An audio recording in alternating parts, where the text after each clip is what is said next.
नमस्कार, साफ संदेश से मैं अनिल कौशिक। दोस्तों, हम हैं बादरा पुलिस थाना के आगे और यहाँ दोस्तों एक वाल्मीकि समाज के युवक की उस समय मृत्यु हो गई जब उसे फतेहाबाद से कल दोपहर 2:30 बजे बादरा में सरल नशा मुक्ति केंद्र में लाया गया था। नशे की प्रवृत्ति को छुड़ाने के लिए, नशे से आज़ादी के लिए उस युवक को जो है वो यहाँ लाया गया था। यहाँ सरल नशा मुक्ति केंद्र है, उनके द्वारा ही वहाँ जाकर इस युवक को लाया गया था और रात्रि को उस युवक की अचानक मृत्यु ने कई सवाल खड़े कर दिए हैं। दोस्तों, घर वालों का आरोप है, यहाँ परिजन मौजूद है युवक के, उनका आरोप है कि युवक को टॉर्चर किया गया, उसके बाद में उसकी मृत्यु हुई है या उसको मार दिया गया।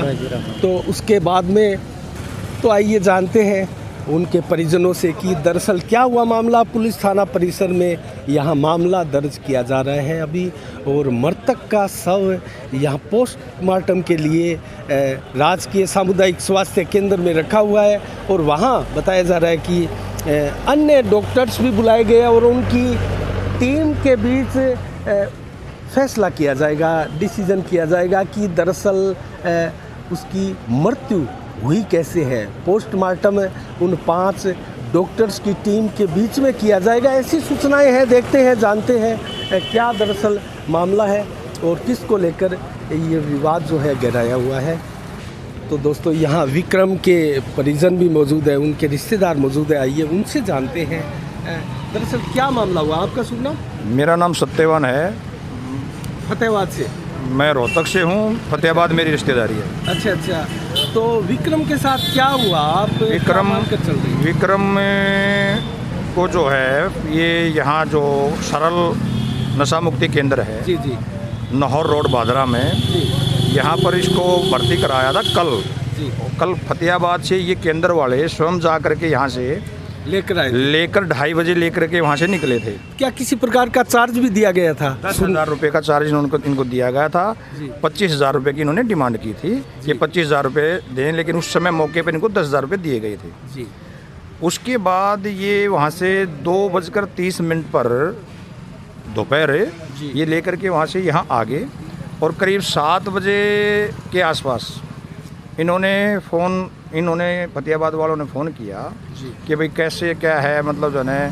तो उन्होंने कहा कि ठीक ठाक है, स्वस्थ है और ये जो है ना हमारे पास है, हमारे पास कोई दिक्कत नहीं है और आप इसका कुछ सामान वामान भी दे देना।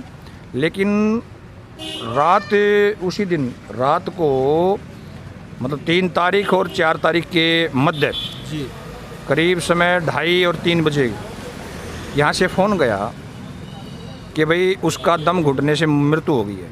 नहीं, फ़ोन किसका गया था? केंद्र वाला, नशा मुक्ति केंद्र वालों का, नशा मुक्ति केंद्र वालों का फ़ोन गया कि इसका दम घुटने से इसकी मृत्यु हो गई है।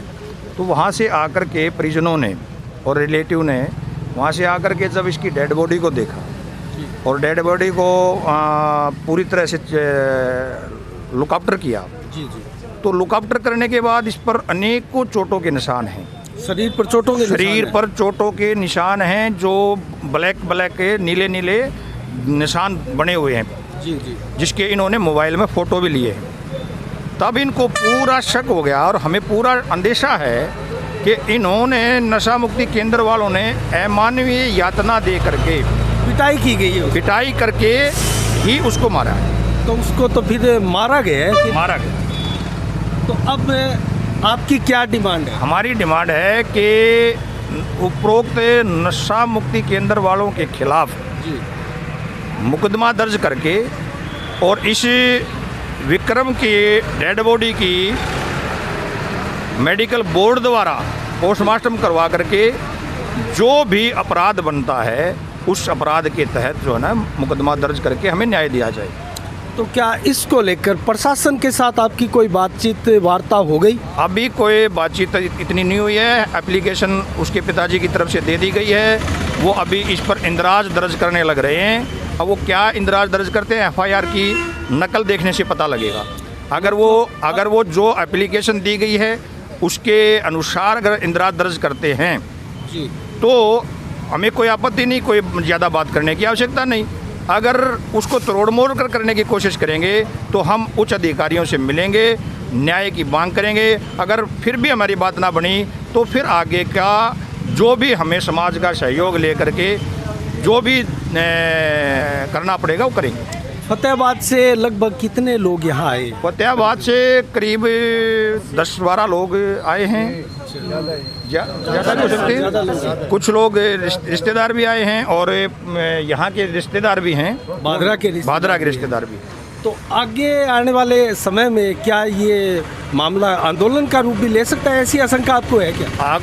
अगर प्रशासन ने हमें सही न्याय दिया और हमारी संतुष्टि कराई तो हम ठीक हैं, कुछ नहीं करेंगे। नहीं अगर तो संतुष्टि नहीं, मामला दर्ज कर लेने भर से आपकी संतुष्टि हो जाएगी?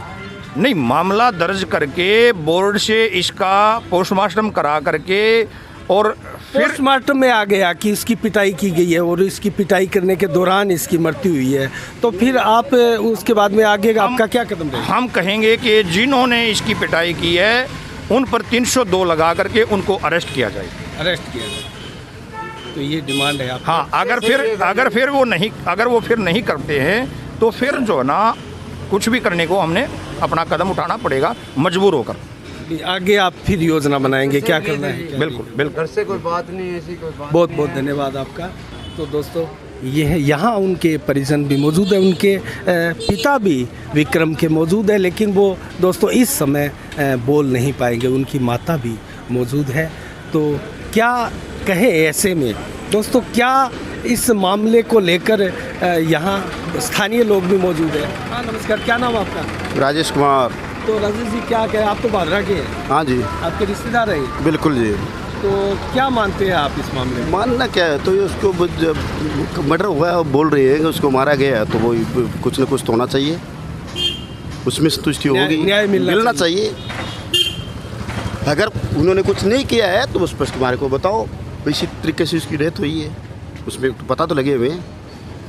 वे हमारे भी तो रिश्तेदार इतनी दूर से चल के आए हुए हैं, रिश्तेदार भी तो है और भी मोहल्लावास भी इकट्ठा हो रहा है, जुड़े हुए हैं। अच्छा, उससे फिर हम धीरे धीरे करो, स्पीच करो, आप करो। हमारे साथ विवाद हुआ, कल हमारे भाई को लाया गया यहाँ और आज हमें यह पता चला कि उनकी डेथ होगी। अब तक भी कोई कार्रवाई नहीं है। हम सुबह तक खड़े, 2:30 बजे रात तक खड़े हैं, कोई कार्रवाई नहीं है। प्रशासन मामले का अनुसंधान किया जा रहा है, शायद संभवतः मामला दर्ज होने की ओर अग्रसर है। तो अनिल जी फिर निंदा तो है बात की, समाज को इतना बड़ा ठेस पहुँचाया, ये आप भी समझते हो, इस बात को आप भी मानते हो, हम भी मानते हैं। हम 2:30 बजे रात से परेशान है, हम वहाँ खड़े हैं, कोई है नहीं है प्रशासन हम ही बस कर रहे हैं, ये जवाब दे रहे हैं। मैडम कब तक गई हुई है, मैडम का इंतजार कर रहे हैं। मैडम बिरानी गई हुई है, बोलती है कि अमल पकड़ा वहाँ। सियाई मोदा? हाँ, सियाई मोदा। ठीक है, धन्यवाद। धन्यवाद। तो दोस्तों स्थानीय वाल्मीकि समाज के लोग हैं जो कि फतेहाबाद के इस विक्रम युवक उनका रिश्तेदार है और किस प्रकार से इनकी भीड़ भी थाना परिसर के आगे बढ़ती जा रही है और लगातार दोस्तों सुबह से अस्पताल परिसर में और थाना के आगे भीड़ जमा है और मामला दर्ज होने को लेकर यहाँ जो है पूरा दबाव बनाया जा रहा है। और जिस प्रकार उनके रिश्तेदारों ने अभी बताया था कि मेडिकल बोर्ड इनकी बैठकर पोस्टमार्टम करके रिपोर्ट दे और उस रिपोर्ट में क्या आता है उनको संतुष्टि होती है, तब जाके ये मामला जो है शांत हो सकता है। और क्या उसमें मेडिकल रिपोर्ट में आता है, मैं पोस्टमार्टम की रिपोर्ट जो है दोस्तों, खास अगर देखा जाए, समझा जाए मामले को, तो पोस्टमार्टम की रिपोर्ट इसमें सबसे ज़्यादा अहम किरदार निभाने वाली है, क्योंकि ये जो सरल नशा मुक्ति केंद्र है, बताया जा रहा है कि कुछ दिन पूर्व भी यहाँ एक मोटरसाइकिल लेकर यहाँ का एक युवक जो है भाग गया था। ऐसी घटनाएं हो रही है और 10,000 देने की बात भी आई है और 25,000 की डिमांड की थी। ऐसा दोस्तों खास में इसका क्या रूल रेगुलेशन है, किस प्रकार से नशा मुक्ति केंद्र में जो है बच्चों को जो नशे की प्रवृत्ति से लिप्त होते हैं उनको कैसे नशा छुड़ाया जाता है और इसके लिए क्या चार्जेज इनके द्वारा होते हैं तो कुल मिला के दोस्तों सभी घटनाक्रम पर हमारी नज़रें लगातार बनी हुई है, क्या रहता है और मामले का अनुसंधान किया जा रहा है। उसके बाद में मामला दर्ज होने की बात कही जा रही है। तो वाल्मीकि समाज के लोग यहाँ पुलिस थाना परिसर के आगे जमा है, तो मामले पर नज़र दोस्तों हमारी बनी रहेगी। तब तक के लिए साफ संदेश से मैं अनिल कौशिक, नमस्कार, जय भारत, जय जय राजस्थान। और दोस्तों यहाँ स्थित है, बादरा से लगभग 2 किलोमीटर दूर है सरल नशा मुक्ति संस्थान। और दोस्तों कुल मिला के मैं एक चीज़ कहना चाहूँगा कि हरियाणा से जो कमाई के उद्देश्य से, एक प्रकार से मोटी कमाई के उद्देश्य से नशा मुक्ति के आड़ में जो पैसा कमाने आते हैं, ऐसा कोई सिस्टम नहीं होना चाहिए। उनके विरुद्ध ज़रूर कार्रवाई होनी चाहिए। इस मामले का संधान कर इस मामले की गहराई में जाने की आवश्यकता है कि किस प्रकार से विक्रम की मृत्यु हुई है। चोटों के निशान जो बताए जा रहे हैं वो किस प्रकार से चोटों के निशान जो है वो आए हैं, तो ये देखने वाली लगभग दोस्तों बताया जा रहा है कि इसमें ऐसे लोग भी हैं जो खुद नशे की चपेट में होते हैं, बाद में वो नशा छोड़ते भी है, नशा मुक्ति केंद्र चलाते हैं और दोबारा फिर एक बार नशे की चपेट में भी आ जाते हैं। तो ऐसे लोग लगभग कमाई के उद्देश्य से ही ऐसा ये काम कार्य करते हैं। तो कुल मिला के ऐसे लोगों से बचने की आवश्यकता है, उनको अनुसंधान कर ऐसे लोगों पर कार्रवाई करने की भी आवश्यकता है। साफ संदेश से मैं अनिल कौशिक, नमस्कार, जय भारत, जय जय राजस्थान।